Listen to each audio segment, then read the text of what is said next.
Chelsea sulit kejar Man City, konsisten saja dulu. Bek sekaligus kapten Chelsea Cesar Azpilicueta tak menyangkal Manchester City sulit untuk dikejar. Chelsea didesak kembali konsisten dimulai dengan Brighton. The Blues semakin tertinggal jauh dari City dengan takluk 0-1 di Etihad pada Sabtu lalu. Kekalahan tersebut menandai bahwa Chelsea baru sekali menang dalam 6 pertandingan terakhirnya dengan hanya mendulang 7 poin dari 18 poin yang tersedia. Dengan demikian, Chelsea melorot ke peringkat ketiga klasemen Liga Inggris usai mengulasi 43 poin dari 22 pertandingan. Azpilicueta dan kawan-kawan tertinggal 13 poin dari Man City di peringkat teratas. Azpilicueta mengatakan, The Blues mesti fokus pada performa diri sendiri, bukannya memikirkan jarak dengan rival.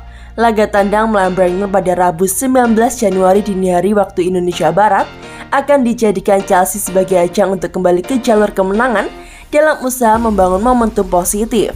Setelah pertandingan ini akan lebih sulit daripada sebelum pertandingan, kata Azpilicueta di laman resmi Chelsea. Kami tadinya tertinggal 10 poin yang mestinya bisa 7 poin dan bahkan saat itu masih ada jarak di antaranya.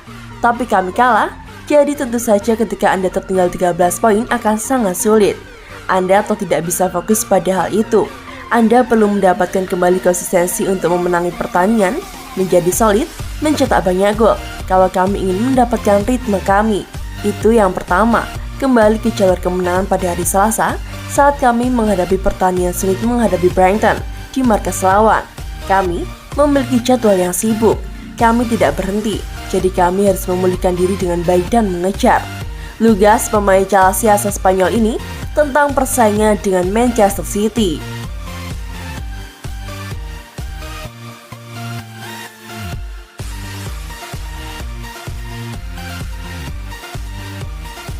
Bedah kualitas Kurzawa, ex anak asuh Thomas Tuchel yang diincar oleh Chelsea. Nama Kurzawa menggema di bursa transfer Januari 2022 usai dilirik oleh Chelsea. Lantas, bagaimana kualitas mantan anak asuh Thomas Tuchel tersebut? Perburuan Chelsea akan sosok bek kiri belum berakhir. Teranyar, The Blues dikaitkan dengan bek kiri Paris Saint-Germain yakni Kurzawa. Pemain yang berusia 29 tahun tersebut tengah dalam posisi yang sulit di PSG, menyusul namanya jarang dimainkan oleh sang pelatih Mauricio Pochettino dikarenakan minimnya kesempatan bermain dan kalah bersaing dengan Nuno Mendes. Kurzawa pun berniat hengkang dari PSG di Januari 2022 ini, dilaporkan oleh RMC Sport. Situasi yang dialami Kurzawa bersama dengan PSG membuat Chelsea tergerak untuk memboyongnya ke Stamford Bridge. Chelsea membutuhkan jasanya dikarenakan saat ini The Blues hanya memiliki satu bek kiri, tersisa pada sosok Marcos Alonso saja. Selain itu, Kurzawa menjadi alternatif menyusul kesulitan yang dihadapi Chelsea untuk memulangkan Emerson Palmieri. Apalagi, pemain berkebangsaan Prancis ini disebut akan kesulitan beradaptasi dikarenakan pernah bekerja sama dengan Thomas Tuchel. Lantas pertanyaannya, apakah Kurzawa mampu menjadi solusi dari krisisnya bek kiri Chelsea? Apakah Thomas Tuchel akan diuntungkan dari kedatangannya? Sejak awal musim 2021-2022, Kurzawa tak pernah diturunkan oleh Mauricio Pochettino saat PSG bertanding. Ia tak pernah dipilih kendati Nuno Mendes sempat absen. Entah apa yang jadi alasan Pochettino tak memainkan Kurzawa. Apakah ini akibat kualitasnya yang buruk, ataukah ada perihal lain yang tak diketahui peminat sepak bola? Alhasil, untuk menerka kualitas Kurzawa, kita harus melihat ke belakang catatannya sepanjang tahun 2021 atau pada musim 2020-2021. Sepanjang musim 2020-2021 lalu, mantan BKS Monaco ini tampil sebanyak 27 kali dengan sumbang 1 gol dan juga 2 assist. Jika dilihat dari catatan gol dan assist, sumbangsih Kurzawa masih lebih buruk dari Ben Chilwell dan Marcos Alonso yang masing-masing mampu melesakkan 4 gol dan 7 assist serta 2 gol. Namun, untuk kualitas bek kiri atau wings bek kiri, tak hanya dilihat dari sumbangsi gol dan assist saja, melainkan sumbangsi dalam permainan tim, termasuk build up, menyerang dan juga bertahan. Dalam poin ini, merujuk pada laman statistik RB Ref, untuk urusan build up permainan, Kurzawa memiliki catatan yang tak cukup baik, namun juga tak cukup buruk. Perihal operan dan jumlah operan per laga, Kurzawa punya catatan melepaskan operan sebanyak 58,51 kali per 90 menit.